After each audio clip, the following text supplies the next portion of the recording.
خلاصۃ التجوید کیا پڑھیں گے؟ ہاں کون سی کتاب ہے پڑھیں گے؟ چلیں جی اس کا پہلا سبق ہے بسم اللہ الرحمن الرحیم۔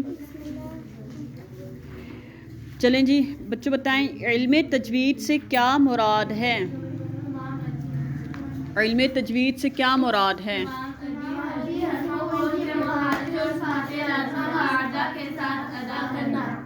ٹھیک ہے۔ مخارج کا کیا مطلب ہے؟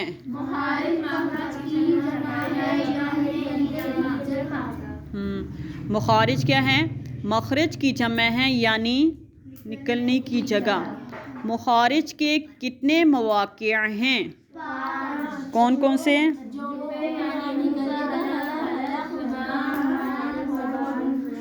خیشوم، ان کو اصول مخارج کہتے ہیں۔